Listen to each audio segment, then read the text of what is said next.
Yeah, War Eagle, everyone, come on in. We're about to get this live started. Guys, let's exhale together. 1, 2, 3. All right. Auburn advances to the round of 32 by beating Jacksonville State 80-61. Pretty good game throughout. Just want to get our initial reactions. We'll definitely talk about this game in depth, but I'm gonna start with you, Ike. Your thoughts about what you saw today. How encouraging is it moving forward to the round of 32? We'll talk about that matchup, but how you feeling right now? I mean, listen, it was a good game all around. Started out looking like we were going to dominate, right? Like 5-0 to begin the game, and then Jacksonville State starts heating up, doing what they're supposed to do, which is knocking down 3-point shots because they are a 3-point team. But kudos to Bruce Pearl and company for the coach getting this team focused on little stuff. Like it wasn't really like some drastic change in personnel or rotation, or I mean, their work. Now we're going to do a watch the film session. I'm going to point out some things that we did differently in this game than what we typically do. But just, man, it was masterful how I think that they kind of held back some stuff that they were going to run, some sets that they looked like, I mean, they didn't look foreign to them, but just intentional about getting KD Johnson a touch early in the game. Feeding the ball to Jabari Smith, running the offense through him, locking up defensively, like really making them have to take shots and make shots that were not going to be easy. And yeah, man. And then, you know, we'll definitely talk about Jabari Smith putting that young man on a milk carton. I would say a poster, but like he probably has disappeared, and we might need to put out an APB for that young man. He was on a milk carton. I'm getting a T-shirt idea. Put him a person on the milk carton saying he gone. I think I like that idea. Yeah, I think I like that. Might need to get a silhouette of him dunking on that dude. Oh man. Yep. Mike G, man, hold on before I go on though, but it's also sweet in lieu of the fact that both Kentucky and Alabama lost. But go ahead, Mike. Yeah. So this is what I thought it should be. This was a 2 versus a 15. Now Kentucky, only the 10th team in NCAA history to come in a 2 seed and lose to a 15. So it is a rare occurrence that a 2 goes down to a 15 seed.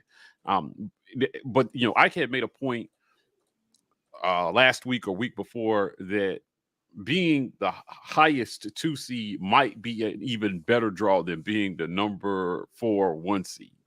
Right. I think that our bracket, pretty fortuitous draw in this bracket.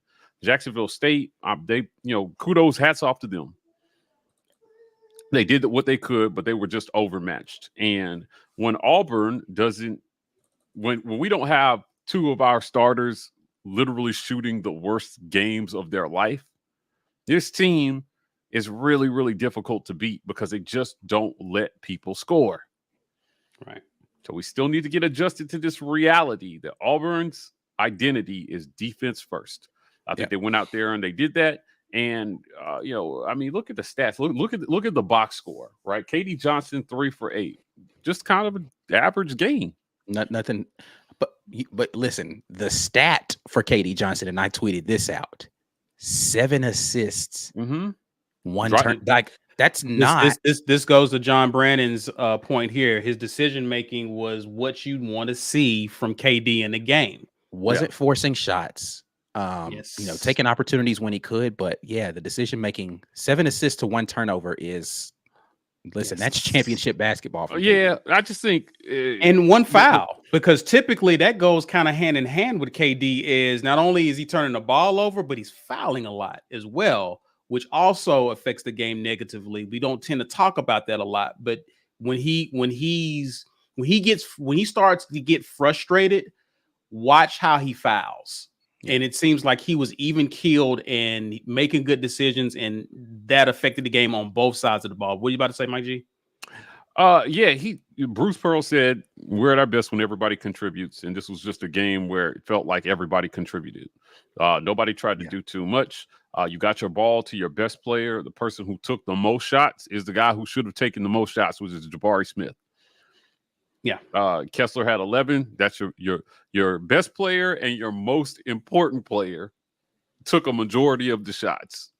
Very, very important to note that there's no tomorrow, so you have to run the game through your best players. This whole thing, and then if they're having an off night and somebody has to step up, so be it. But plan A has to be Jabari Smith and Walker Kessler, right, going forward. I thought they showed that today. Jabari 4 of 7 from 3-point range. I mean, at one point we were 50% shooting threes, and then down the stretch, that percentage fell off a little bit, but 9 for 24 shooting the 3 ball. Again, nothing amazing, but they play such great defense that stat does 37% from 3 is good enough to win. We just can't go out and shoot 18%. Right. This stat that the field goal percentage was in line with what they were doing over the first half of the season, was around 44-45% from the field. When we were a one-loss team, and that one loss came in overtime to UConn. So this is what you saw down the stretch. I think gave people a lot of false hope that Auburn was maybe not what they appeared to be, but they came out and they in the first round. And I don't want to hear that it was just Jacksonville State, because I watched Gonzaga struggle for a whole half against what very likely was the worst team in the field of 64. Right. For a whole half. They just didn't have the horses. And their big man had 4 fouls in the first half, and it was a disaster for them. So, and that was with Jacksonville State shooting 30% from the field, 20-something% for most of the first half. And they were within 2 points of Gonzaga. Georgia State. Georgia State. Yeah, I'm sorry. Georgia State. Well, they were in 2 points of Gonzaga. I didn't think that they would win, but I thought it was telling about, you talk about preparation and getting people ready. Gonzaga did not look super prepared. Kentucky lost. Bama lost. A lot of mofos lost yesterday. So for Auburn to come out and handle business, I thought said something. Now, Baylor handled their business. Tennessee. Kansas handled their business. Tennessee handled their business. There were some teams that came out and just did not make it, a storyline. I was really happy to see that Auburn was on that list of teams that just did not become the storyline. Right. Now, in our Final Four run, you won, but you were like, oh, man. We watched the New Mexico State team that almost took us out in round 1 in the year we made the Final Four pull it off this time. And it just, I have held true. I've said this on Twitter. I've said it, on the show. I don't think there are no dominant teams in this tournament.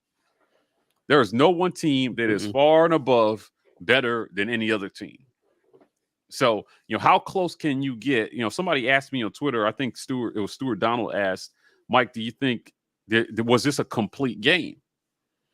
I said no, because of the scoring drought in the second half. 6-minute scoring drought. I don't know if you can have a 6-minute scoring drought and call it a complete game. But we did go, but there were some factors in there, man. People, some weird things happening with Jalen Williams. We'll talk about him later. And, the Kessler thing kind of threw us out of our rhythm for a little bit, but we looked prepared. I think we looked prepared. This is why you pay the dude. That's why you gave a lifetime contract.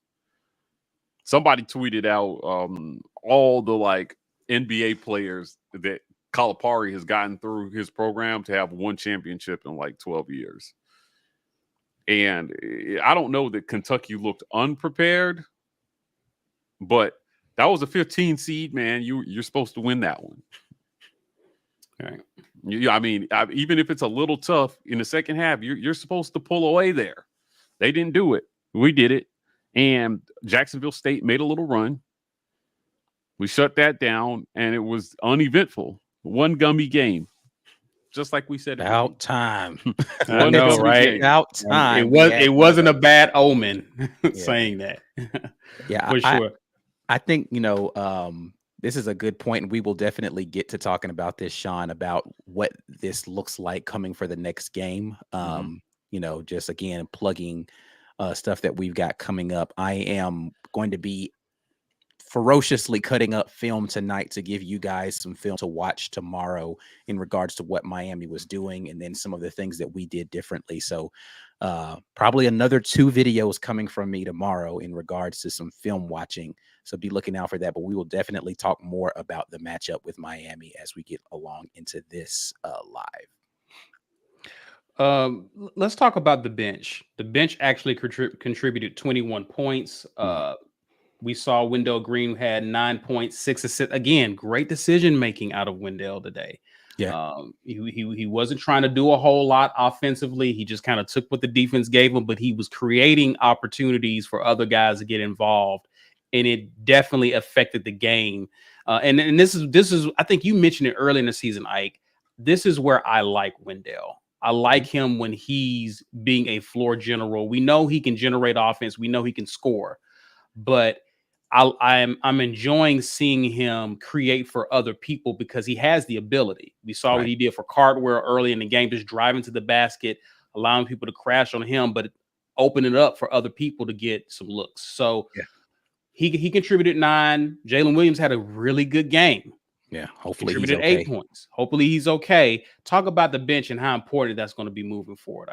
Listen, this was the thing that I thought we had the biggest advantage of Jacksonville State on was the fact that we could keep our starting lineup fresh by going to the bench and not dropping off in a skill level. Like when you compare skill levels of Jacksonville State starting 5 to our next 3 off the bench, and they're going to go, 1 or 2 off the bench. But when we go to Dylan Cardwell, he is just as skilled, and this is no disrespect to the guy from Jacksonville State that's their starting center.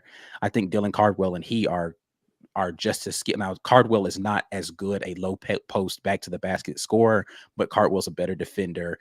He's better on the boards. He's just a more physical specimen when it comes to just being in there and being tough.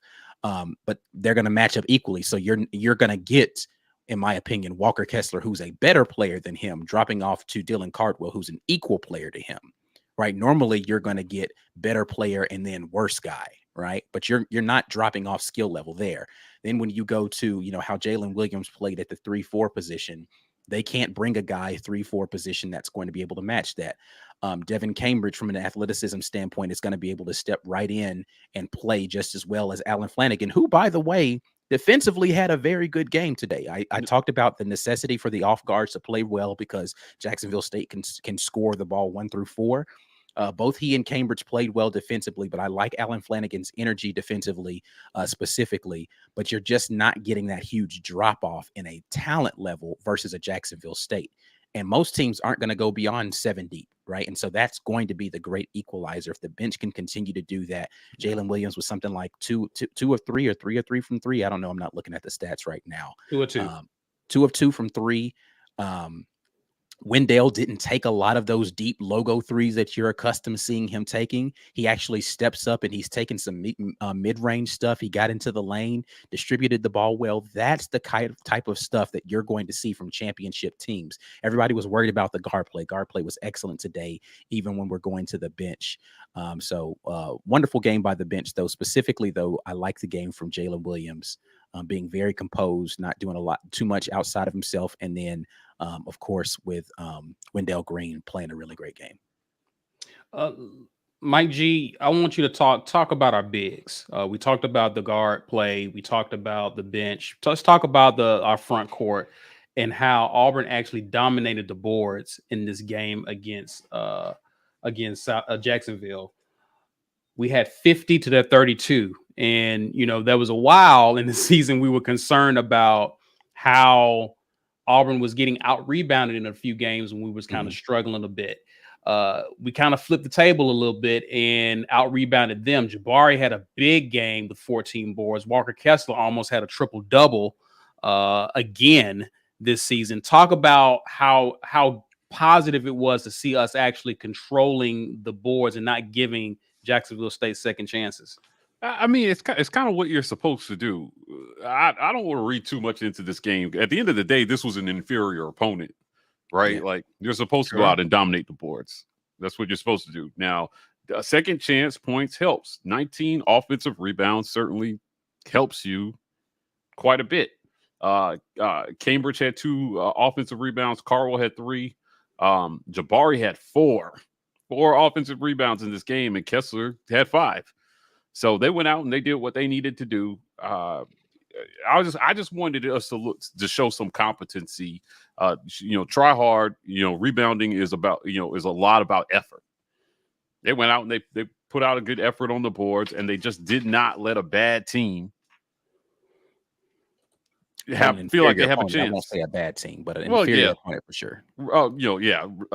Comparatively speaking, right? Yeah. We have way better athletes. Mm-hmm. And we've got the size in Kessler, and Jabari is a sneaky good rebounder. He's a really good rebounder. He's not afraid to go up and get it. He's averaging something like 7 or 8 boards a game right now, something like that. Yeah, he just goes up and gets it, and clean rebounds. He's just an athlete. He's just an athlete out there.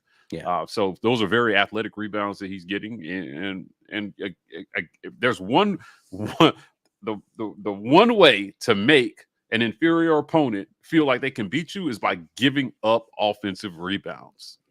All right. We gave up 11 in this game, but we got them ourselves. And conversely, getting a bunch of offensive rebounds is a really quick way to demoralize your opponent as well too, because they're trying their best to beat you, and they can't because they can't rebound. You're not giving them second chances. I didn't think they shot particularly well in this game at all. We heard a lot was made of their 3-point shooting. They went 8 for 25. We went 9 for 24. Their 3-point shooting was a non-factor in this game. I mean, so the thing about them as a 3-point shooting team is it's not just 1 or 2 guys who can hit them, right? Like, again, they can shoot the 3 1 through 4, but we were doing a really great job of running them off of those threes. And I think that was a concerted effort defensively to say, okay, if you guys are going to shoot threes, we're going to contest the hell out of every last one of them. And so you're just going to have to prove to me that you're going to make it with a guy screaming in your face, as opposed to just getting a bunch of open looks, because they don't really have an inside game to speak of. They got the one guy who is their starting center, who is a decent post-up guy, but he's playing the best shot blocker in the country. So good luck, right? Like, that's just not a winning proposition for you. You're going to need more than that, unless that guy is an Oscar Tshiebwe, right? Like, you're going to have a guy who's dominant in the post offensively to even have a chance against Walker Kessler, a Colin Castleton type, somebody who's going to make him work down there. And he's not that dude. He's just not that dude. He can't. He's not quick enough. But yeah, their 3-point shooting has the potential to heat up and be, because listen, they came out early. What's my guy's name who came out there like 3 of 3, 4 for 3? Like, he started the game crazy hot for them. But we did what we needed to do to adjust and make it difficult again for them to get shots up. Their leading scorer had 8 points. Jalen Gibbs. Yes, it was Gibbs that lit us up early. Their leading scorer had 8 points in this game, though. Like, we were just basically like, all right, cool. This is y'all's guy. Nah, he's not getting any clean looks today. Yeah, and I think too, that's why when you bring it back to the rebounding, because this is a team that likes to shoot threes, that lends itself to long offensive, like long rebounds that extend beyond a Kessler or a Jabari, and is usually your guards have to get those. So I think the fact that we were able to make them shoot contested threes, but also not give them second chances, also is what really made it difficult for Jacksonville State, seeing as though, to your point, Ike, they don't have much of an inside presence. Guys, you're watching our special live. We're covering Auburn's victory over Jacksonville State 80-61.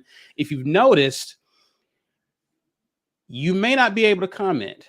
That's because we are allowing people who are subscribed to our channel to be able to comment, so you know what to do. We're at this point where you can smash this like button. Smash that like button, guys.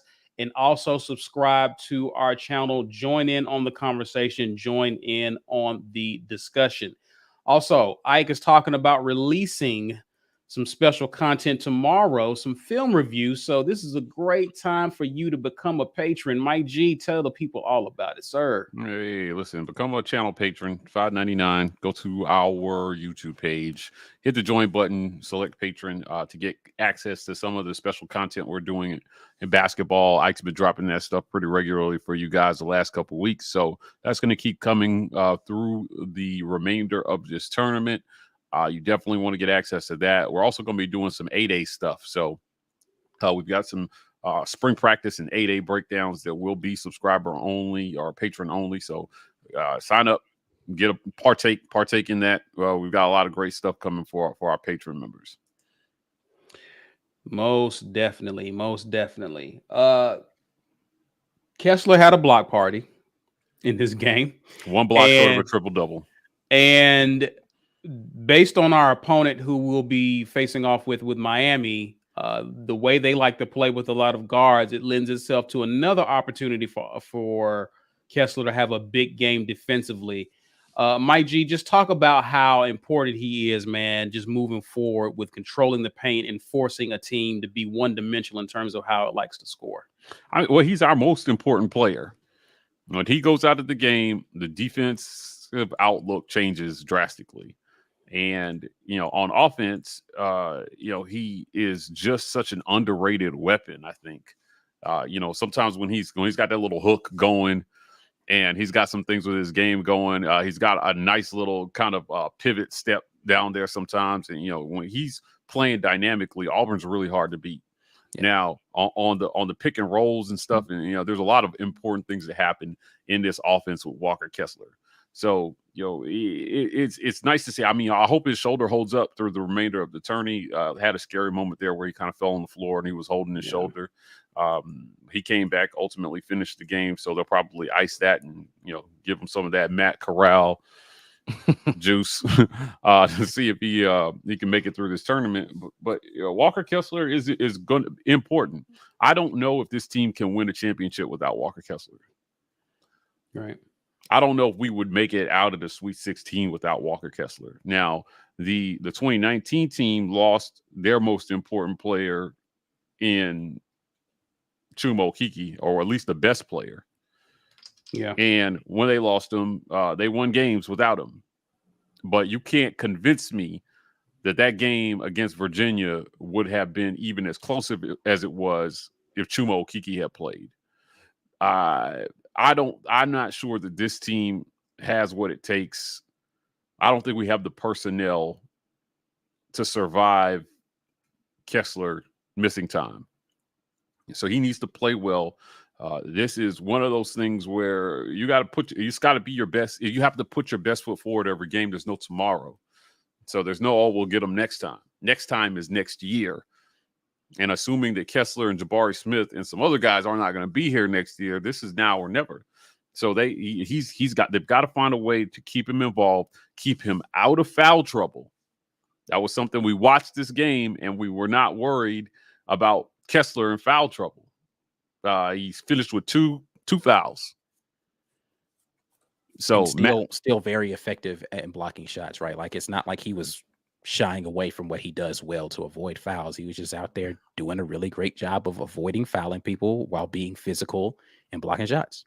Yeah, I mean, he played like he normally plays. They just weren't calling stupid ticky-tack fouls on him. Right, this game they called it right. I didn't notice. How they were calling fouls. It never occurred to me. I think those are the best games when you're not even thinking about how the refs are calling fouls in the game. Yeah, they were allowing us to be physical defensively, but I think this is what you need in the tournament time. Like, listen, man, we're gonna play big boy basketball, and we're gonna get out here and we're gonna body up guys, and we're gonna fight through screens, and we're gonna give max effort. But you can't penalize these kids for playing hard, right? So we shot 22 free throws, they shot 18. And you know what? They shot 83% from the free throw line as well, too. This would have looked a lot worse if then. They made 15 out of their 18 free throws. We made 15 out of 22. No, I thought the game was called evenly, and when the game is called evenly, Walker Kessler is going to beat you. Yeah, I think so. He's super important, man. We can't stress enough. This guy is, to me, the best defensive player in the country. Blocking a shot in basketball is hard.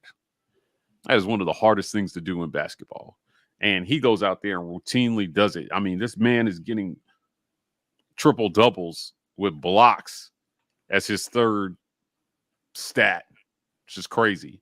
So Walker Kessler, man, got to keep him healthy. I thought Cardwell put in some good time in this game. Yeah, he did. To spell Kessler. And he was effective while he was out there. He hit, he had a putback. He missed a dunk. He missed a dunk.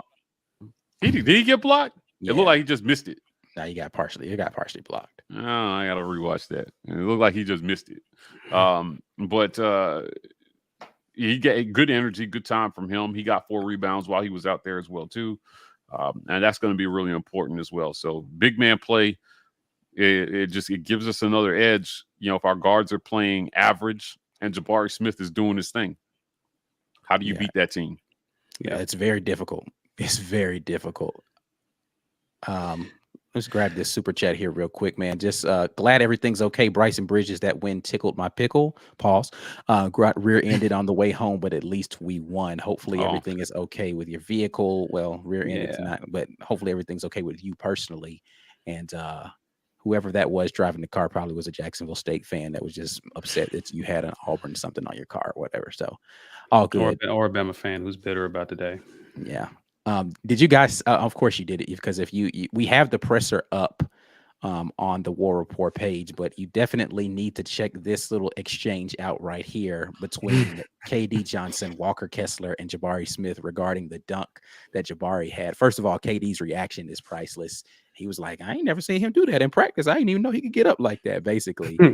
And then Kessler responds and is like, he's like, it was nice. I don't think he could do that on me, though. And he just kind of glances down there at Jabari. So I think that was an interesting exchange for them. You can tell these guys enjoy playing with one another, man. They have fun. They've got a good camaraderie as a team. So absolutely, good to see that. Absolutely. Let's talk about Jalen Williams. Of course, he had a chipped tooth. We believe collided with Kessler in the game. Was down for a minute.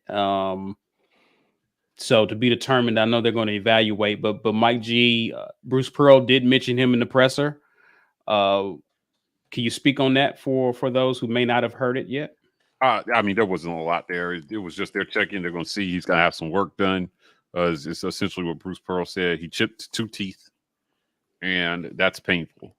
So if you have tried to do anything with tooth pain, it's very difficult. Like, your mouth is so connected to everything else that is happening in your body. Like, if he does, he's going to have to get that set. We're going to have to give him something to really kind of sedate that area, or, numb that area, so that he'll be able to play. Because once your blood gets flowing, that anything happening in your mouth will throb. So it may sound minor, but we'll keep an eye on him. He, 2 days may not be enough for him to be able to play.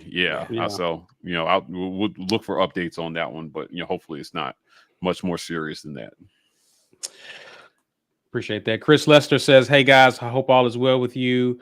But KD, he looked good out there today. Proud of him. He was composed and under control. I think he hit up the rogue shot. May have, but he very efficient today. Very efficient today. Yeah, I liked the game from KD. Just because, again, the assist to turnover ratio is going to be everything for him. But when he got his opportunities, he was still being aggressive. He took 3-point shots early in. Again, he did all the things that people say, oh, my God, why would you let Kate? Like, he played a very KD Johnson-like basketball game. The difference, I think, is in the open floor, the one fast break layup where he gives it up to Kessler for the dunk. It was a little late for him to do that, but normally he'd go in there and he'd force up that layup trying to get contact in the open floor. In the half court, there were instances where there was actually an exchange that happened between him and Coach Pearl, where it was an offensive rebound that came out. KD secured it in the corner, and Coach Pearl told him to slow it down and push it out. And KD looked over at the bench and he was like, "I got this." He was like, basically like, I'm good, coach. Like, you ain't got, I know where we at. We're in the tourney. We're good. So he was definitely aware of what was happening on the court, and he was playing within himself, but not allowing that to take him out of being the aggressive downhill player that we've known him to be, the guy who will come down court, go through his legs a couple of times and put up a three. You still saw that KD, but you saw another layer of him to be able to be more of a facilitator and a guy who was willing to allow the offense to come to him a little bit. So again, I think it was really good for them to get him that early layup, literally the first play of the game. They're running the flex action. They go straight to KD with that. He gets a layup early, and that energizes him and allows him to be like, okay, like, all right, we're playing basketball today. He saw the ball go in. Now that allows him to translate the energy that he needs to some positive space, and it project forward for the remainder of the game. Indeed. Listen, after our game, USC and Miami faced off. So we was curious to see who our next opponent was going to be, and ended up being Miami. So we will be facing off against Miami. I think they haven't determined the time just yet, right? Am I correct on that?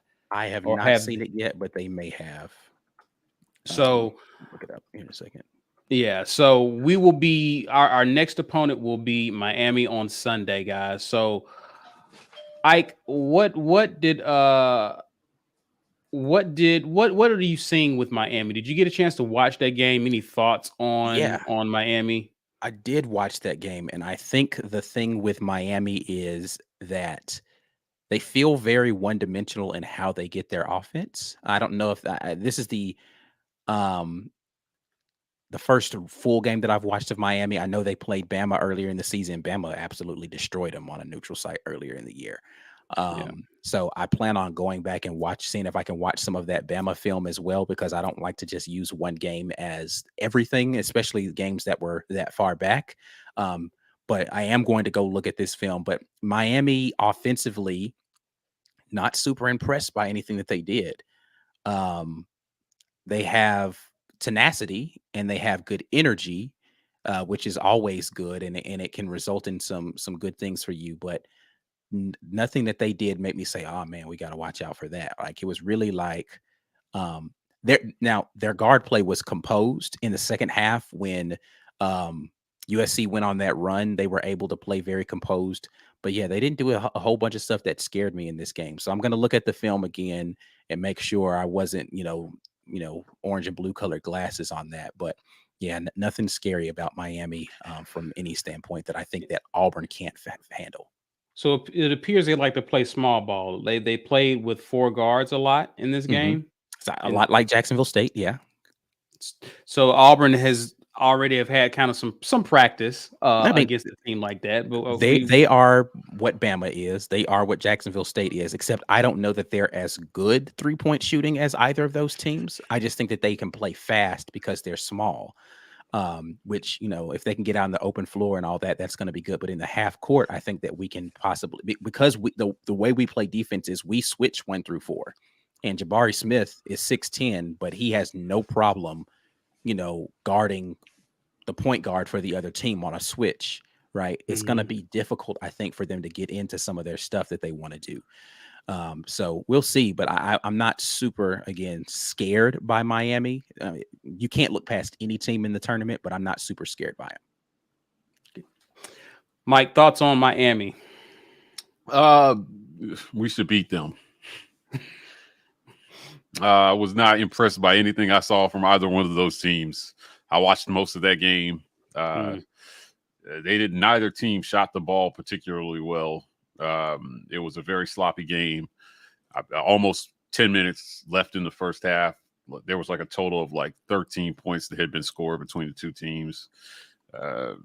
If maybe they had some jitters to get out, or I don't know what was going on there, but neither of those teams looked super impressive. Now, I want to say that Miami played Bama early in the season and got blasted.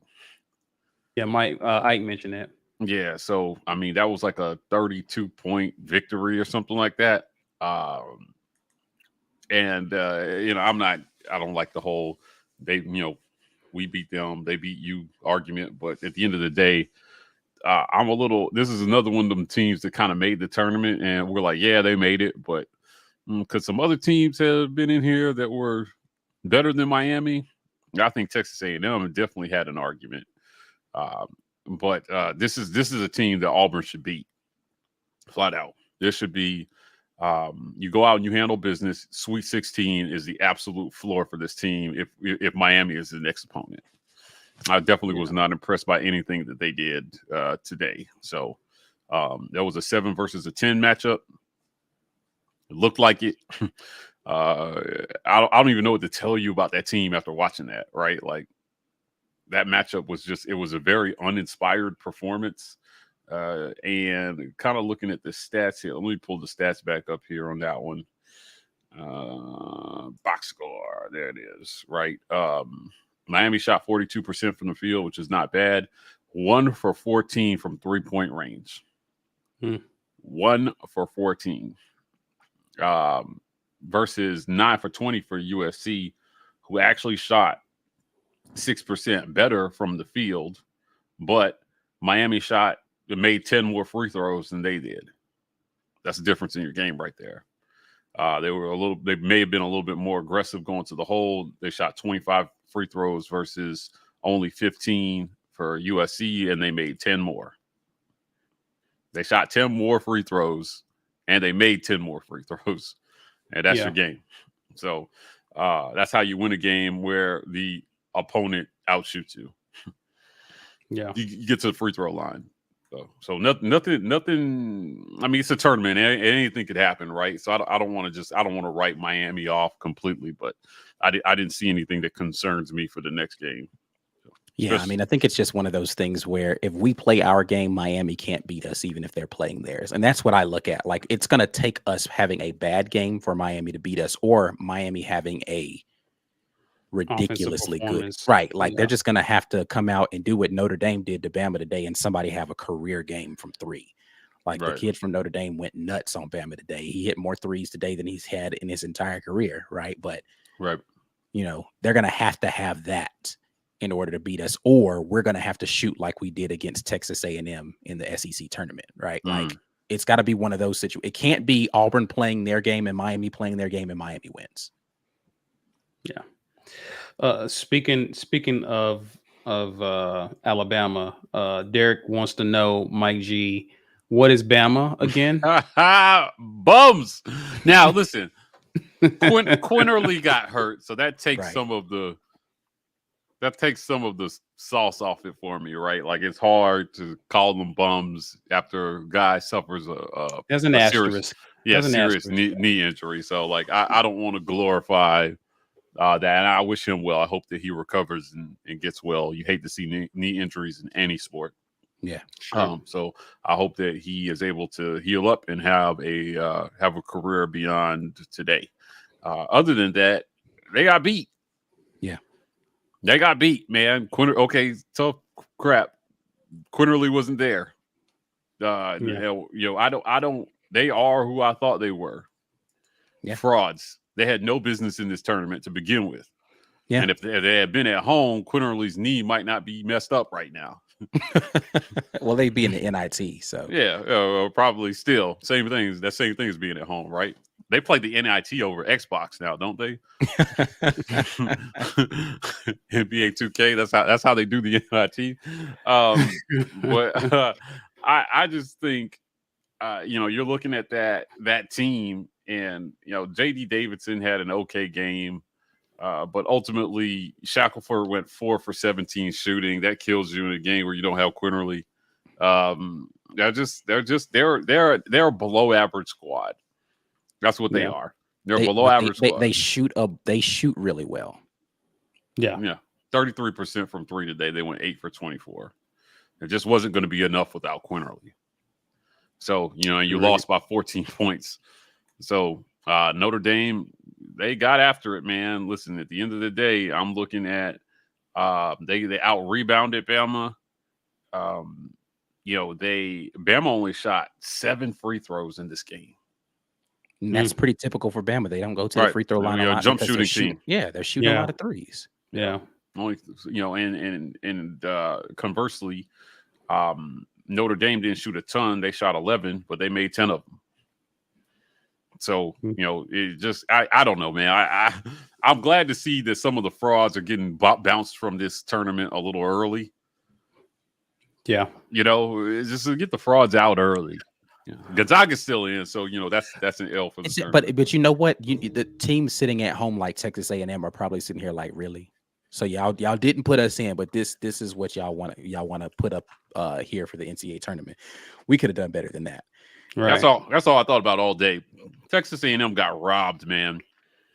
Watching some of these teams, for sure, I'm like, Texas A&M got robbed, and I was arguing with a particular Gonzaga fan last night. I jumped in. Is this the same person you keep arguing with throughout the season? No, because he just likes to come after us for no reason. And I'm just like, bro, I'm not even saying Auburn is, the best team in the country. Yeah. Yeah. We're saying Gonzaga ain't it.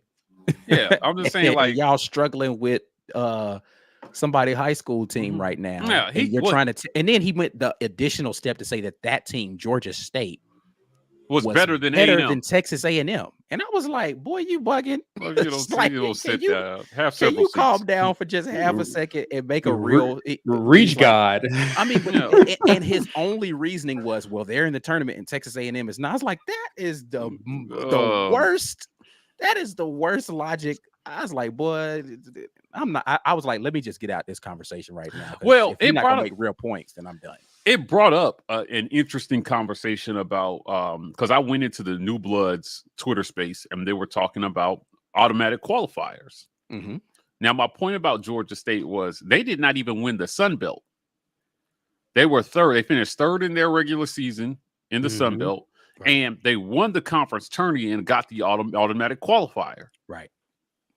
So if it had not been for the automatic qualifier, that team would not have even made the tournament. Correct. They wouldn't have made the first four. None of that. That was a bad team. Yeah, I mean they. But my point in all of that is Gonzaga still struggled with them, right? And so you can't. I don't know. Again, when he got to they're better than Texas A&M, I was like, okay, yeah, I'm think out. Given what we've seen, if justice had prevailed and Gonzaga had gone in as a 2 seed, the 2 seed that they really are, they might have got beat in that first round if they had drawn at St. Peter's or one of these other teams that came out. State right. Yeah. They definitely got like the one overall seed saved them from embarrassment. It saved them from embarrassment in this first round. Yeah, because you got the worst team in the tournament. Yep. And this particular guy, like I just the thing that makes his argument so disingenuous is just that anybody Gonzaga loses or struggles with, you start making the case for why they're just so great. San Francisco was just such a great team. And I'm just like, dude, like, let's be real. Yeah, when you're used to watching high school basketball all the time, when in the conference that you're in, then yes, any team that plays collegiate basketball is a great team. Yeah. But every team that was actually good, you lost to. The West Coast Conference sucks, man. It's not good. It's them, St. Mary's, and San Francisco, and everybody else sucks. And they played St. Mary's. They lost, right? Yeah, no. St. Mary's won. San Francisco lost. Okay. Now, Gonzaga played both those teams 3 times this season. 6 of their games were against 2 opponents. St. Mary's got one, and then they won the other 5. Essentially, it's just a joke, man. I don't know. Texas A&M got job to do. They should have been in this tournament. The tournament committee. This is the thing that I hate about some of these auto qualifiers, right? From these conferences. Now, some conferences, as I understand it, have like bylaws or something where they can choose to send another team. Other than they're like, yeah, you won the tournament, but you're not the best representation of our conference. You're not. So we're gonna send somebody else. don't get out here and embarrass us. Yeah, don't quote me on that one, but I believe that I read funny, that. Though, if they was like, nope, veto. Not you. Be like, Not sending Georgia State. nope, come back. So we'll give you this trophy, but we're not sending you out here in front of the national TV audience to go in here and embarrass us. Yeah, I mean, I had Gonzaga going down to UConn in my bracket. Obviously, UConn's out, but based on how they played, I think they should be worried about Memphis. For sure. Oh, yeah. Well, definitely be worried about Memphis. Yeah. Chet Holmgren did not have a great game. And Timmy was keeping them in it in the first half. Yeah, Justin is saying he actually has Gonzaga losing to Memphis in his bracket. Yeah, I mean, listen, I don't think that's a bad bet. They just look very average, and they're not dominant. They're not a dominant team. They just got the easiest path to the Sweet 16 of any team in the tournament. Right. Now, UConn lost to who? Who did they lose to? I don't know. Who did they go down to? Was it New Mexico? Let me pull up my bracket here because I'm trying to think who they might eventually see in the Sweet 16, right? I got it here. So UConn, oh yeah, they lost to New Mexico State. Yeah. So they may see Arkansas or New Mexico State in that Sweet 16. And I don't know, like Arkansas might match up well with them. Yeah. I think that could be a good game. If Note goes off, I think that could be a real good game. That's a tough game for them. But it'll be interesting to see the guy Chet up against some a more physical team. So in honor of talking about teams that who really doesn't deserve to be in this tournament, for our giveaway, do we want to do an AU or he gone for some of these teams that done got bounced already? Can we do both? Let's just draw twice and do both. Yeah, Auburn won in the first round. Yeah. So let's do in honor of teams like the Bums in Kentucky who are no longer in the tournament. Put hashtag get your weight up in the comments because we giving away a he gone. They gone. No longer with us. No longer with us in the tournament. So please be sure to. Y'all got 5 minutes to put some stuff in here. We're gonna go ahead and do this first giveaway here in 5 minutes for the He Gone shirts. That's funny. let's go ahead and just do that. I just feel like it's only right. I feel like it's only right that we do that. While we wait for those 5 minutes, speak on this. Sean wants to know: do you think Moore gets a few more minutes since Miami plays more small ball? I think that's entirely on Jalen Williams' health. If he's not going to be ready to go, then Moore is probably the next person off of the bench that's going to be able to get those minutes. He's likely going to be the body that we're going to need. We're going to lose some outside shooting ability to, stretch the floor. Jalen Williams is not a great three-point shooter, but he's good enough to make you have to respect him. Chris Moore is not a three-point shooter at all. So you lose a little bit there, but he is a more active player when it comes to going after boards. But I do think that Jalen Williams less minutes means Chris Moore is going to get some of those minutes that he would have played. Yeah.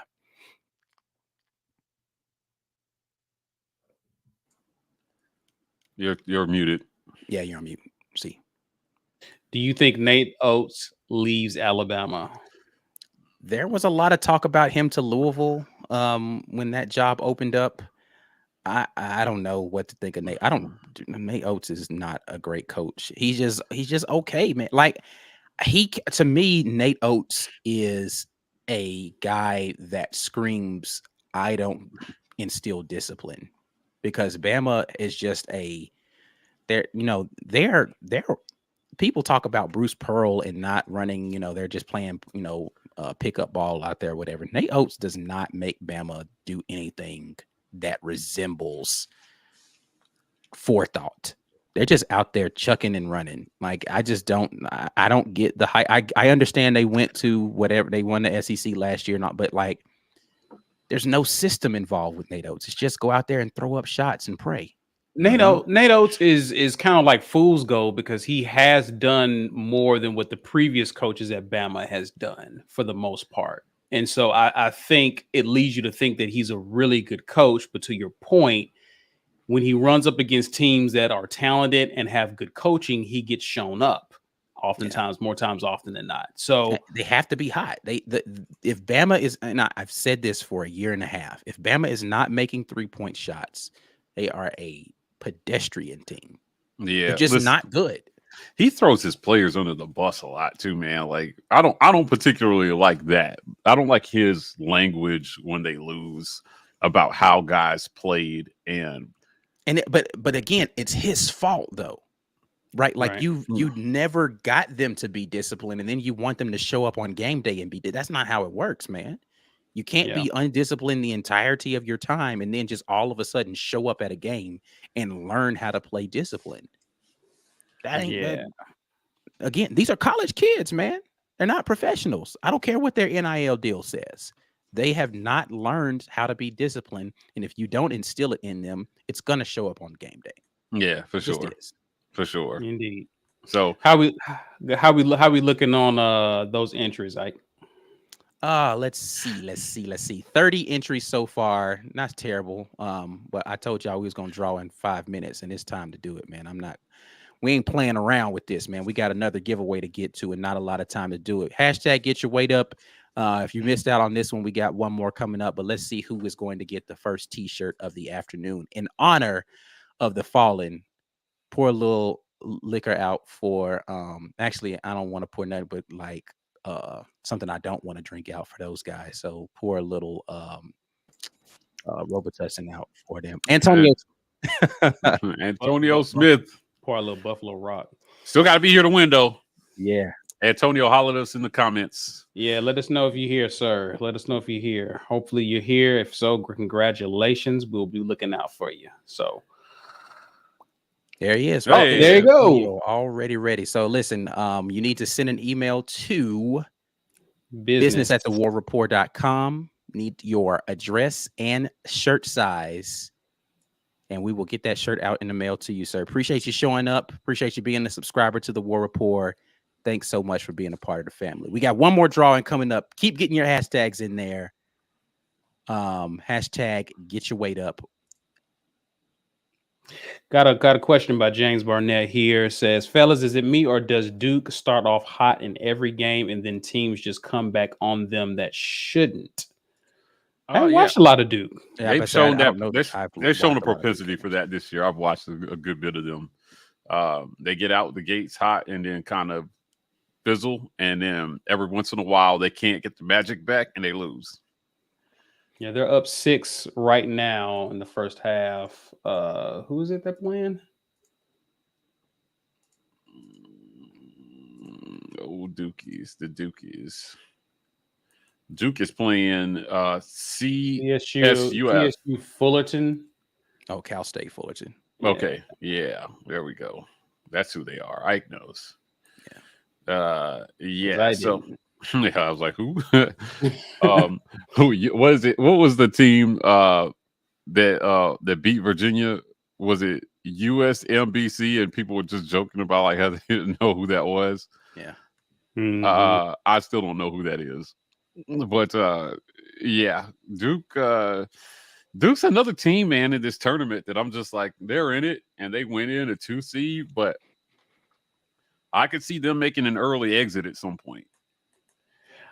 You know, I wouldn't be mad if like they gave Tennessee that 2 seed over Duke. Like I just felt like Duke just didn't show me much down the stretch of this.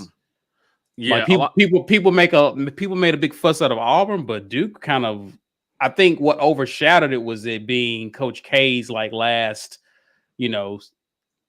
season and whatnot. But they really kind of went out kind of weak. Yeah, I mean, honestly, they started out the season pretty good and then they fizzled out. And it was the exact opposite for North Carolina. North Carolina started off struggling, and then they're surging towards the end of the season. So it's going to be really interesting to see what happens with those two teams in the tournament, as fierce a rivalry as they have. But yeah, I don't know, man. Again, Mike said this already. There's no team that's scary. There's no team that you get and you're just like, yo, how do you beat this team? Right? Like they are the true Goliaths in this field of 64. There is no team that's like that. So why not us? And that's basically, I think, what Auburn should be saying. Why not us? Why anybody else out here got as good a chance to win as we do? Why not us? Facts. Yeah, they can do it. They can definitely do it. I thought that the Midwest draw was fortuitous over the East draw. So we got to go through Miami. Which, again, I don't want to jinx it, but that's another opponent you should beat pretty handily. So this should be a cakewalk to the Sweet 16. After that, you're gonna have to play somebody. I'm interested in watching the game. I want to see is Wisconsin. Like, I want to see how they really look tonight, because that game does concern me because of their ability to force us to have to play half court. Yeah. Wisconsin's going to be a tough out, right? If we have to face Wisconsin in the Sweet 16, that's the team that, I was looking at and I was like, I don't know. We'll see. I don't know. But hey, they got to win theirs. They got to get there. Well, shit, we got to get there first too. But I'm just saying, right. We'll see what happens. With tonight's game will be interesting to see how they come out, what they're able to do when it's tournament time, because everybody's bringing their best game right now. Any chance LSU takes them out?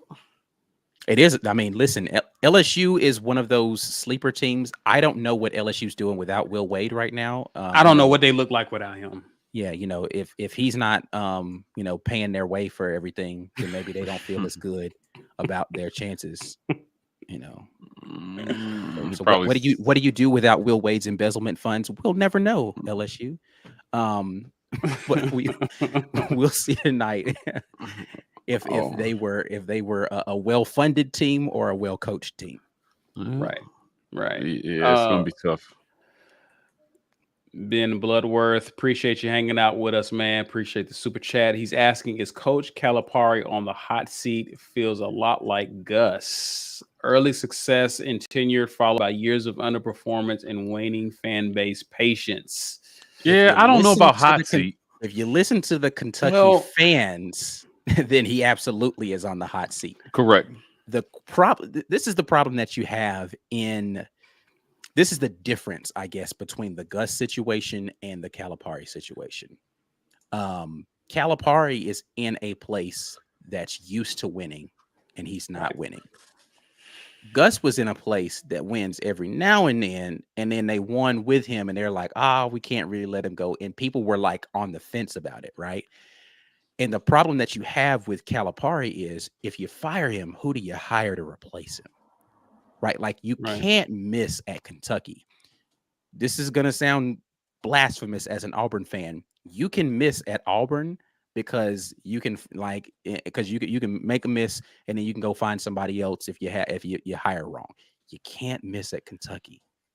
If you miss and that team is bad with that new guy, they're going to look. I mean, they miss, they turn into Louisville.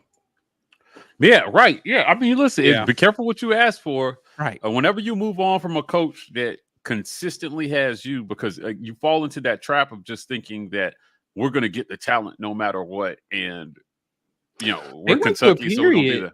They went through a period where they were not doing that. But it was always still at the top of the conference, right? Like, Kentucky's never not been a contender. They've never not been, but yeah, they went through a bit of a dry spell, like even more dry than what they're doing now. But again, definitely, there were some years there where they weren't making Final Fours like they typically do and all that kind of stuff. But I don't think it's ever been because the coach wasn't good. Like, they had the Tubby Smith era it's just every coach that they've had has gone on some sort of run because they've been able to have excellent talent. I think that college basketball has caught up with Kentucky a little bit more. The pool is starting to even out a little more, and so they're not getting 5 guys that are going to 6 guys that are going to go to the NBA all on one roster anymore. They're getting 1 or 2 of those, and Auburn's poaching 1 or 2 now, and LSU's paying for 1 or 2 now, and Florida's getting 1 or 2 now. So it's a little bit harder for Kentucky to be consistently dominant when the talent starts to equal out. Now it's about who can coach the best, right? Right. And I don't know that anybody's ever accused Coach Calipari of being like this great in-game strategist. Like, he's not Mike Krzyzewski. right? Right. He's not that guy. But he can definitely develop players. He right? can. I mean, well, so that's questionable though, right? Like, how many guys stay around more than a year there? More than 2 years? I mean, he gets them to figure out how to play together. I don't know. But that's just part of it in college basketball. You still have to do something with that kid for that year. You still have to get him there. Yeah, so it's not like it's just Jabari Smith developed here this year. For sure. But see, like, think about we'll use Oscar Tshiebwe as an example, right? One of the guys who is up for Player of the Year. Has Oscar Tshiebwe gotten better since he's been at Kentucky? Ty Washington, outstanding freshman. Has he developed in his first year at Kentucky? I don't know the answer to those questions because I don't watch Kentucky enough. I would venture to say the answer to that is not really. They were already just really good players. Now look at Jabari Smith, Walker Kessler, guys who have come into Auburn and noticeably, even KD Johnson, how he's playing right now, noticeably are playing better basketball as a result of playing at Auburn University. Now, Jabari Smith, I don't know. Talent. I don't think you could include Jabari in this discussion. I do. Because if we talk about how we think about how Jabari played early in the season and how he's playing, like he's learning how to be an alpha on a team full of people who could be alphas in their own right. He's passing out of the double team better than he was earlier in the season. He's understanding that, and this has allowed him the opportunity to not have to be the 40-point per game guy. He can come in because in the NBA, there's no guarantee he's going to go onto somebody's squad and he's going to be the man. Yeah, but how can you make the argument that Tshiebwe, after winning awards for Defensive Player of the Year, did not? Well, I said I don't know the answer to that. I said I don't know the answer as to whether or not he's developed in his time because I don't watch him enough. But I do know what I'm seeing in a development standpoint from Auburn players over the course of just one season with Coach Pearl and his team. Yeah, he's just had to me, Calipari's just had too many good players come through there and go on and have success at the next level to say that he, I think at the very least he can develop. Some guys keep going there for a reason. So, that's another thing that I look at. Guys go there for a reason. So I think the biggest problem with Kentucky's biggest problem, to your point, Ike, is the SEC has caught up to him. Because it used to be Kentucky and everybody else. Well, there are really good coaches. The coaching has caught up. Yeah, yes. there are Calipari type coaches in the SEC now. Bruce Pearl coming in started to Barnes at Tennessee tip the balance of power, right? And then Bama got scared and they were like, we got to go out and get a coach. Auburn went out and got Bruce Pearl. Yeah, they tried. They tried with Avery Johnson. Yeah, they tried. Florida. They've had two championships in the last 2 decades, right? So they went back to back not too long ago, and they lost their coach to the NBA. Now you look at what Arkansas's coach is doing, and Texas A&M has got a solid squad. I mean, the coaching has just caught up. Yeah. That's it. So the coach. I think no matter where you are, the coaching matters. It's just now what's happening is, because he is able to get that 5-star talent in, kind of like what Brian's thing with Saban is, he doesn't have to be the greatest X's and O's coach because he gets top-tier talent. I just look at the fact that top-tier talent continue year after year to make the decision to go there and play for this dude. Now, it may even out some here if you let Auburn pull out a championship. Somebody else in the SEC win a championship other than Kentucky. Right. Kentucky, I think it was Allie Davidson. Shout out to her. She's always tweeting stuff on the Twitters. But she tweeted out today or yesterday. She was pretty much like Kentucky didn't beat Auburn. They didn't win the SEC crown. They didn't win the SEC tourney, and they got bounced in the second round or the first round. Yikes! And I let that soak in for a minute. I was like, damn it, Allie, you're right.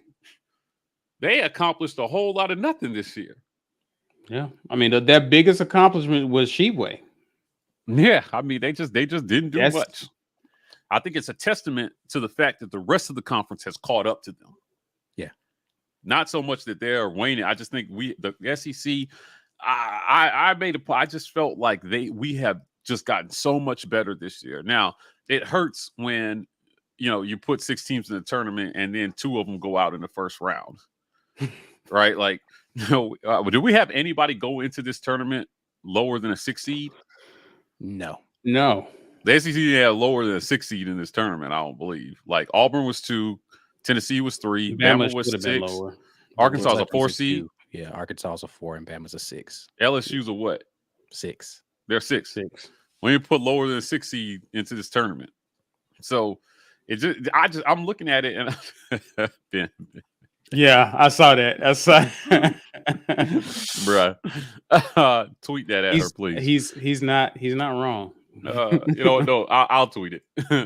But like, I just don't know if Calipari is going to be able. He's going to have to get better somewhere. Right. He's going to have to get better somewhere. So that's just my thoughts.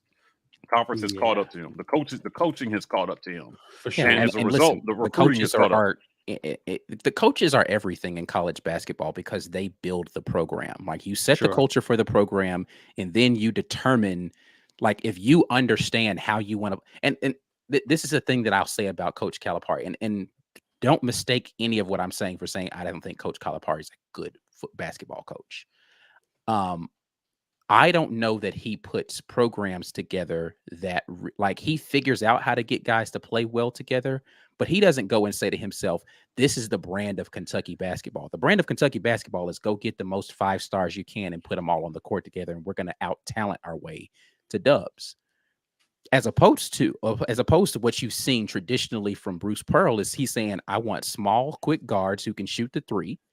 I want stretch, 3-4s that can step out and shoot and defend well, the 3-and-D guys at your stretch. And now he's figured out, I just need a good rim protector on the back end of that. We're going to play tenacious defense. We're going to put you through hell to inbound the ball, and then we're just going to let it fly on offense. From day one at Tennessee when he stepped in there, that's the brand of basketball he's been playing the entire time. Doesn't matter where he goes. Mm-hmm. Coach Calipari is just, let me get a bunch of 5 stars and we're just going to out-hoop y'all. Like, can you say that there is a brand of Kentucky basketball of like, Kentucky is going to do this under Coach Calipari? You can't. It's just going to be talent. I can't say that. I can't say, man, every year Kentucky's going to have this kind of basketball team. They're just going to have a bunch of really talented guys that are just going to go out there and hoop. Yeah. Right. Well, I'm not saying, listen, that's difficult to do, to get a bunch of talented guys to go out there and hoop together. I'm not saying that's easy. So I'm not saying he's not good. I'm just saying that from a coaching standpoint, when you talk about X's and O's and brands of basketball, that's not what he's doing. Coach Barnes has a brand of basketball that he wants to play. He's going to be tenacious on defense, and they're going to get after it on the boards. That's how they win. They're going to lock you down on defense, and they're going to make sure that you don't get rebounds against them.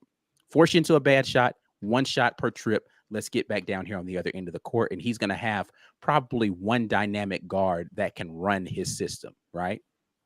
Musclemen, they're going to be a scoring team. They're going to go out there and they're going to score. They want to get up and down. Like, there are brands of basketball that you see with these teams. Texas A&M, there's a brand of basketball that you're going to see with them.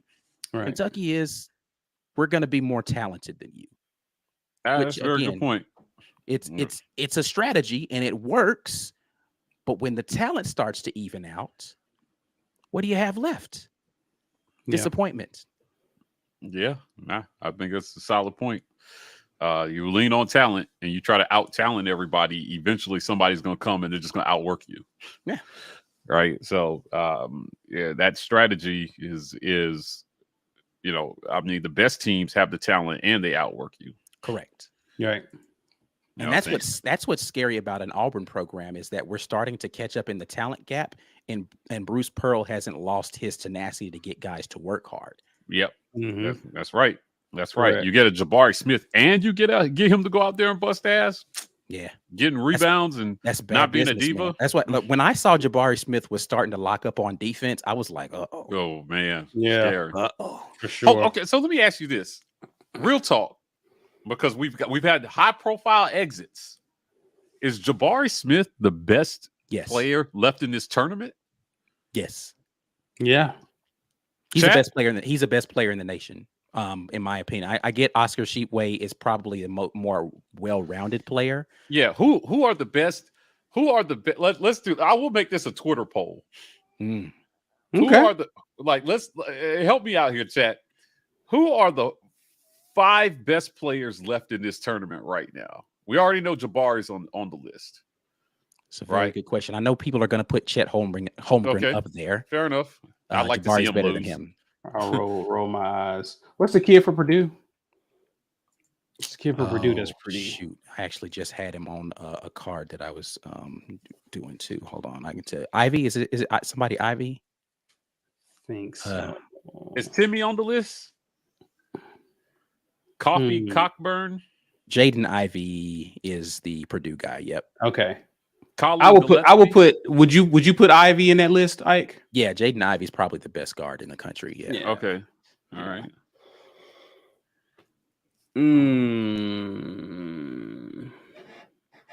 Banchero from Duke. That's another good. I was thinking about him. Okay. Yeah. I don't want to leave anybody out. That's 4. The Kansas guy? Who's that? I honestly don't know who that is, but he's on a 1 seed. Yeah, he's pretty good too. I'd still take Jalen over all of those guys, though. I mean, I would take Jabari, over all of those guys. Just because, again, I think the difference between Jabari Smith and those other players is how well he plays defensively. Right, like those other guys may be a more well-rounded offensive players. Like Jabari still is not a put the ball on the floor and just like go to work on you guy. He's like 1-2 dribbles or going all the way to the basket. But he shoots the 3 better than most of those guys from a 6'10" guy. And defensively, he just gets after it, man. He's good on the boards. Like I just think Jabari Smith's a better basketball player than they are. Mike Hicks says Dylan. Dylan Cartwell will be very interested to see that tweet go up. That's funny. Okay, so hold on. We got Jabari Smith. Chet we Holmgren. got Chet Holmgren. Okay. Jalen Ivy. Or is it Jaden Ivy? Hold on. No, it's J Ivy. Hold on. It is Jaden. Jaden. Jaden Ivy. Ivy. Yeah. Ivy. EY. Ivy. Yeah. All right. And who was the other guy for Kansas? Paulo Banchero. Paolo. BANC. Hero. HERO. And then the Kansas guy was the 5th guy that everybody put up here. Okay. All right. Is this thing really not going to give me a 5th choice? Can you only have 4 people in your poll? I don't know. It's a good question. That's so whack. I mean, so JD Note is a good scorer, and I like Note. I like Note. I just don't know that I'm going to put anybody else in the SEC up there that's not named Oscar Sheepway and expect them to beat out Jabari in this poll. And Sheepway's not left in the thing to ask about. So, right. Paulo was Duke, right? Yeah. Duke. And then Jaden Ivy was who? Hold on, who? Paulo Banchero was the Duke player. From Duke, yeah. And then Jaden Ivy was who? Purdue. Okay. All right. Let's see. Let's do a little experiment here and see what people feel like is going on. I mean, at the end of the day, I saw Jabari today, and it occurred to me he's the best player still left in this tournament. It just felt like if he's going to shoot 50% from 3, rebound, and dunk on your mom, that's the best player left in the tournament. Who else is doing all that? It's not Chet Holmgren, because he has looked pedestrian. Hey, Kenji, you joking, but Caitlin Clark could hoop, bro. That is not a fictional stage. She's a player for Iowa. She could hoop. Okay, all right. I feel that. I was watching the Miami, South Florida women's game today, and I was like, man, these girls evolving, bro. Like they was out here hooping for real. I was like, oh, this one girl, she hit the girl with an inside out cross and then hit her with a step back. I was like, ooh, wait a minute, wait. I mean, because I know I've seen some women who can hoop for real, but it's always like she's leagues above everybody else out there on the court, right? But it was like 3 or 4 people in this game, and I was like, hold on. Like, I don't know, man. Girls out here balling, bro. I just love watching basketball. I can watch, I watch the WNBA with it. I don't care. I just like so you see people hoop, man. Yeah, this is going to be super interesting tournament, man. I think this has the chance to be one of the best tournaments. Game? What, Riley? What you talking about? That's criminal. What you talking about? Oh, Willis? That's South Carolina. South Carolina. That's a mercy rule. Put the beat. They only allowed these girls to score 4 points in each half, bro.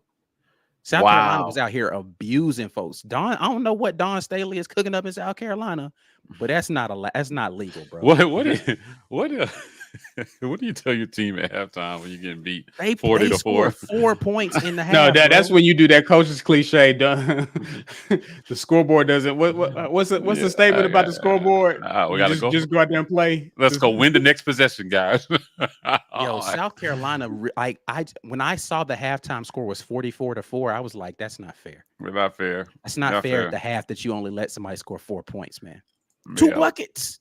Tough. It's tough.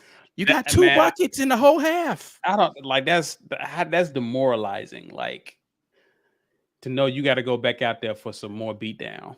Oh my God. Well, I hope we do that to somebody in this tournament. I hope it's Miami. I do. I hope Miami gets all that smoke from Auburn in the second round. We make the Sweet 16. What's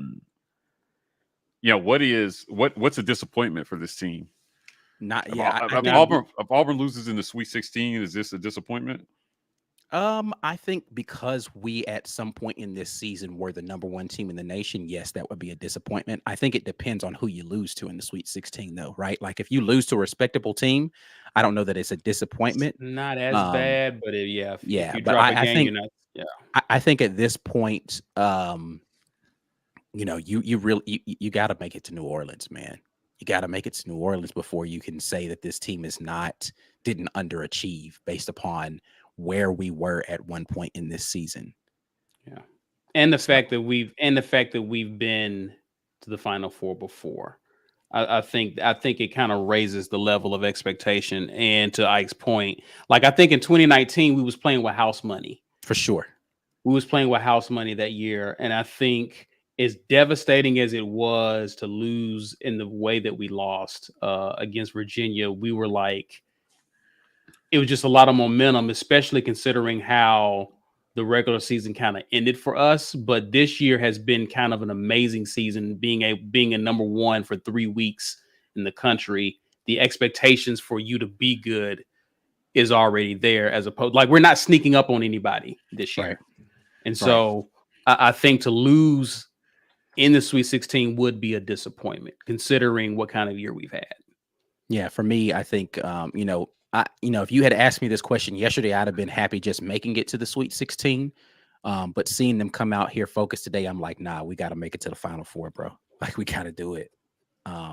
They seemed focused today. They seemed ready to ball. Let's give away some more stuff, man. If y'all don't know, we already gave away 1 shirt. But let's get into this other one. We're going to get an AU t-shirt away, man, in honor of the dub today against a team that was, Jacksonville State, no slouches, but you just kind of ran into a defensive powerhouse in Auburn today. We've got Antonio Smith still showing up there, but we got 38 entries, only 8 more people entered, man. Y'all don't want this shirt. That's fine, man. You don't have to get it. I ain't got to give it away. # get your weight up, ladies and gentlemen. Yeah, it's starting to come in now. Chris Ray with the comment here. They compared Walker to Chet in the game. We need the Zags and Auburn title game. Zags won't get there, but but Pablo got the best of Chet earlier, so I want to see Pablo versus Jabari. I thought that comparison between Chet Holmgren and Walker Kessler was they make some very dumb player comparisons, in my opinion. I don't think that that's a very accurate comparison at all. They just said that because at the time, Walker caught the ball at half court and then he dribbled it up to the 3-point line. They're like, oh, look at him. He's leading the break. And I was like, that's not Walker's game.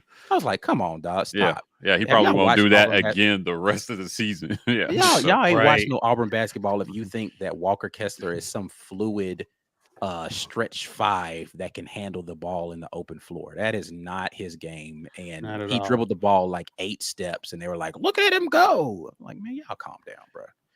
That is a terrible comparison. Chet Holmgren's a bad comparison to good players. Don't compare him to Walker Kessler either. Facts. Ben Bloodworth with the super chat. Serious note. Every second left with this team, the best. Enjoy every second left with this team. The best thing about winning today is that this team is for another game. I feel that. Yeah, for sure. All right. Where we at?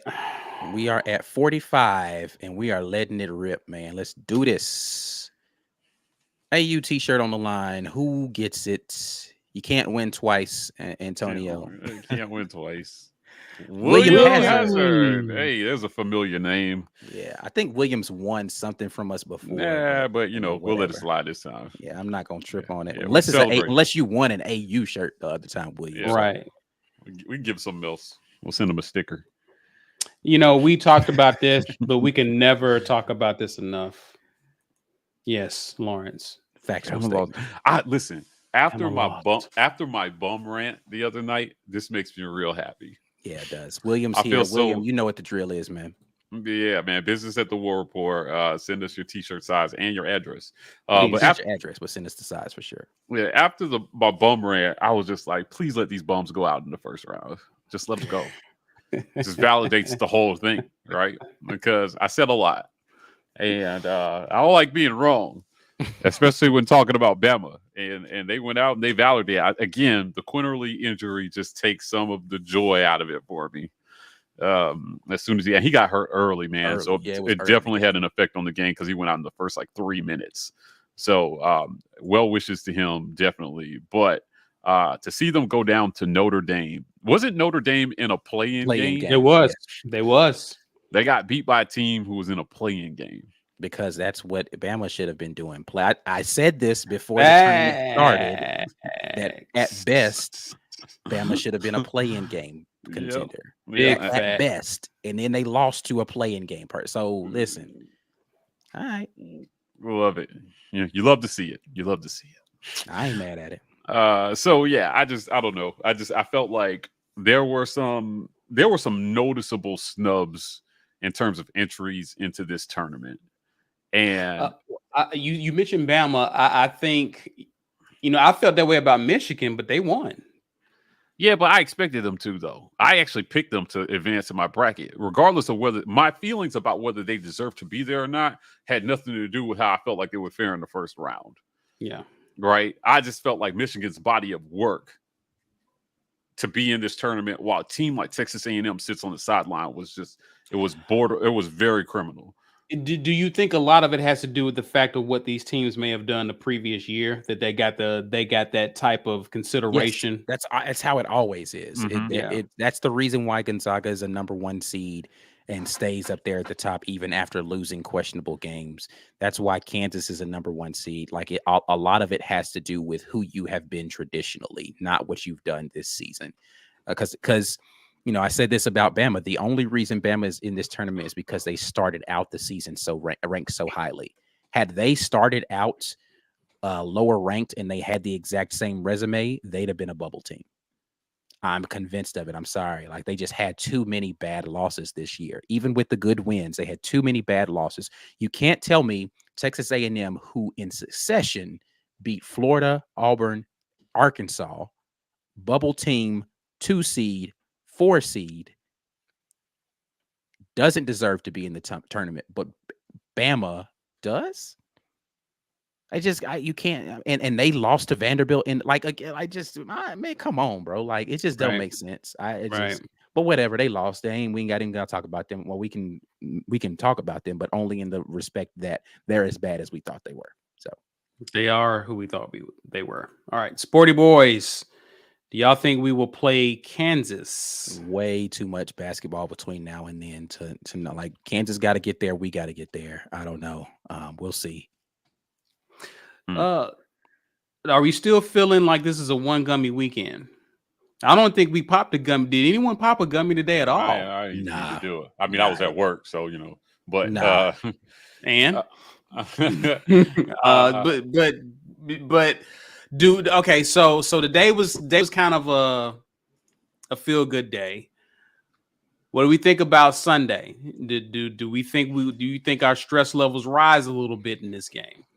I mean, they're a more talented basketball team, so it's not going to be quite as easy. I don't think they're as good a three-point shooting team as what Jacksonville State is. So their potential to just rattle off a big run is not going to be as high, but they're going to be more athletically gifted. But again, Auburn playing their game and Miami playing their game, I'll take Auburn 9 times out of 10 in that game. Like you have to have a poor shooting game from Auburn or an extraordinary shooting game from Miami, from what I've seen of this team, for that to be scary for me. So right now, I'm going to say no. I'm going to watch the film tonight and tomorrow, and my answer will change. But for right now, nah. I mean, if we get the same play from our guards as we got this game today, I think we win. I think we win easily. We win going away. Yeah. That's gonna be the key to this game. Excuse me, into this tournament is how well do our guards play. Zep Jasper, didn't do anything extraordinary in this game, but he controlled the pace defensively. He is just, he's tenacious, man. And 6 points, 4 assists. Yeah, that's what you want from Zep. I liked the fact that Zep was not afraid to take the ball to the rim and go and try to make, like, he was taking his opportunities offensively if they gave them to him, right? And then he even was off the dribble. He shot a 3 today that went in. Like, he shot a 3 early in the game. He wasn't just sitting around facilitating or just passing the ball, running the offense. He was saying, I'm going to be a scorer when the opportunities present themselves. And that's what you want. If Zep Jasper's being aggressive offensively because he's not going to take a bunch of bad shots, that gets the rest of the team going too. KD early scores, Zep Jasper taking early opportunities, Jalen Williams coming off the bench, hitting open threes. Those are the type of things, the small things that are going to lead to Jabari getting wide open threes in transition, because now you're thinking, oh, KD Johnson's about to come downhill. Everybody retreat to the rim. And then you get a trailer open 3 for Jabari in transition, right? Because KD's not thinking bull in the China shop. He's thinking good bucket.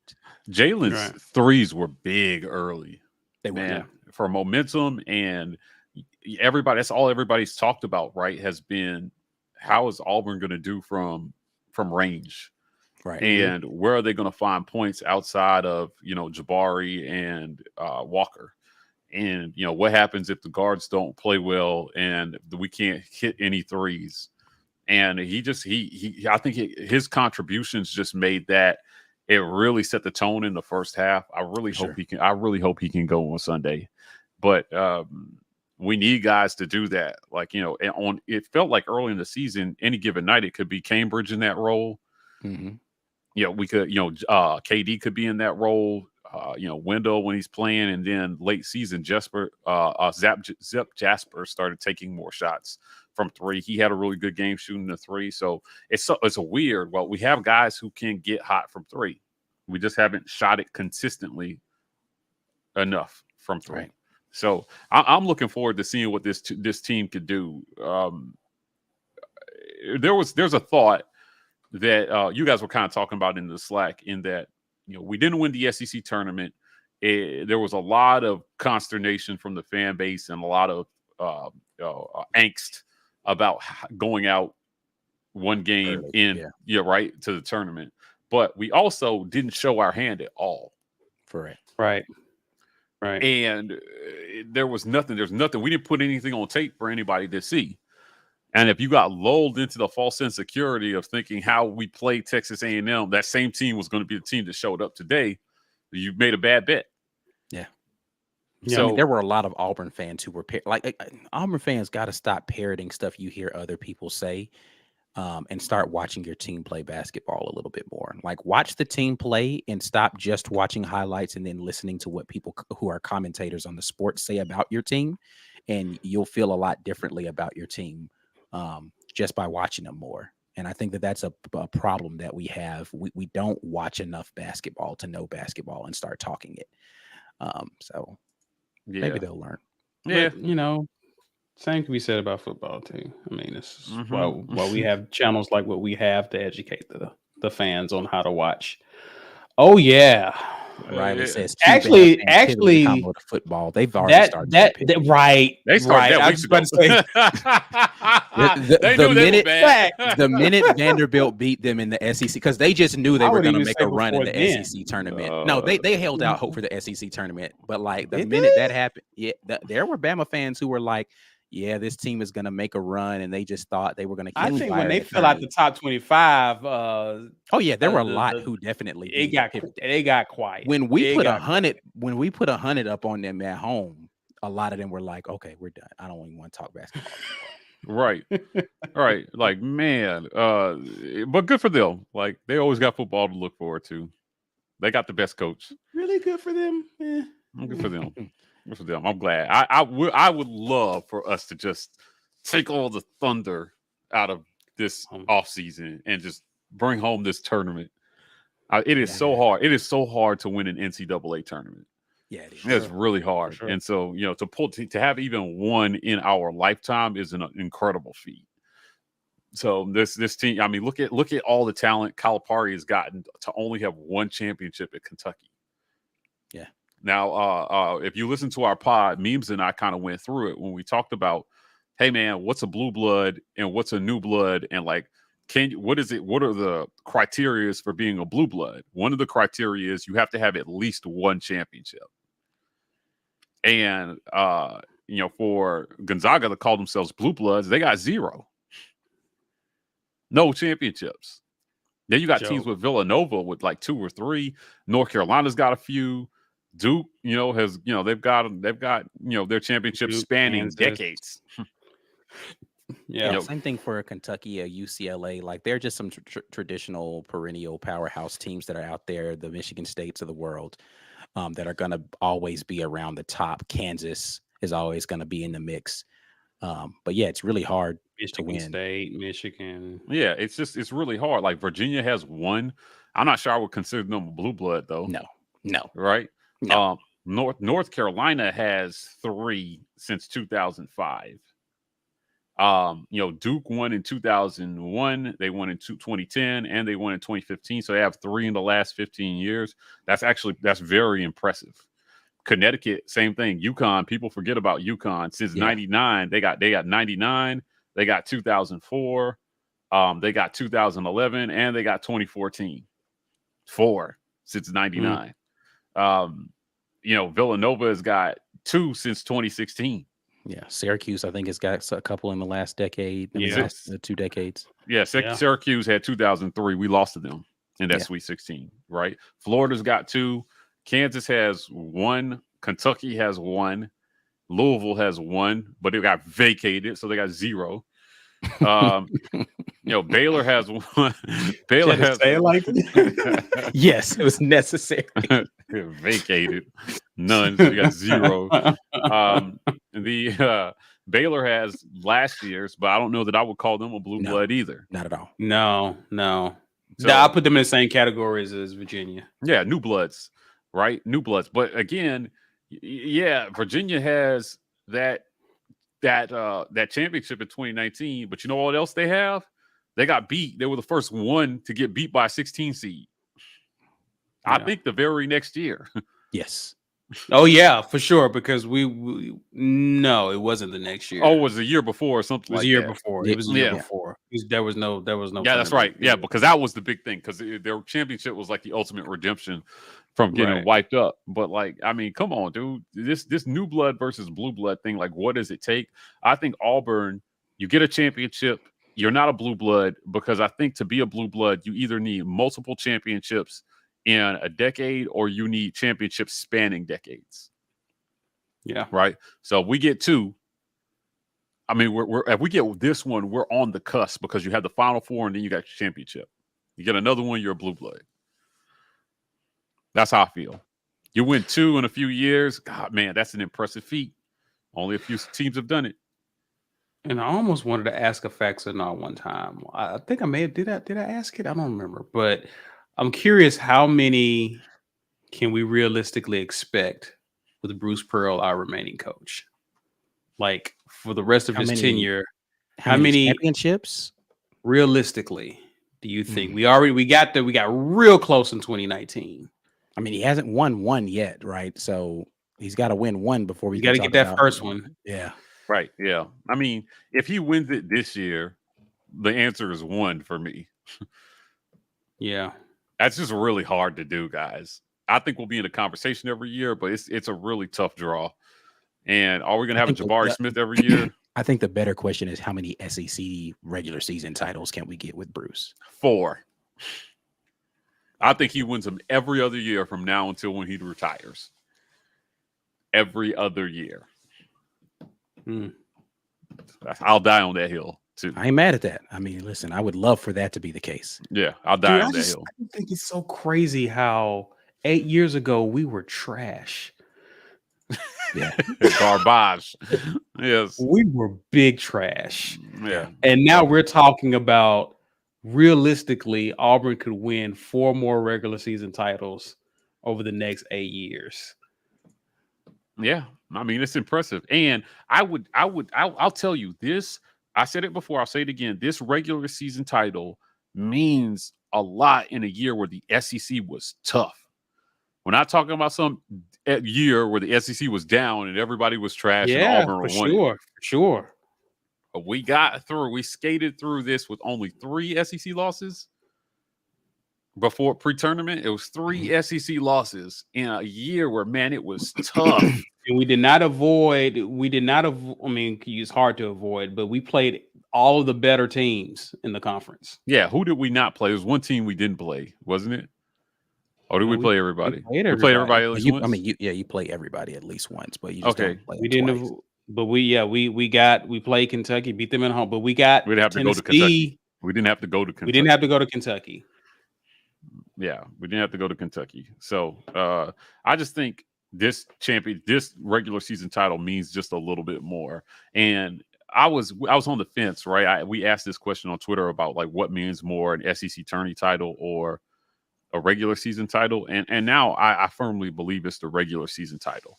I just think the regular season title's harder to win. I mean, the SEC tournament's hard to win. Don't get me wrong, but I think it proves consistency over a longer span of time. Look, Texas A&M got hot and they almost won it, right? Right. Are they the best team in the SEC? By no stretch of the imagination. Is that a factual statement? Good team, but not the best team in the SEC.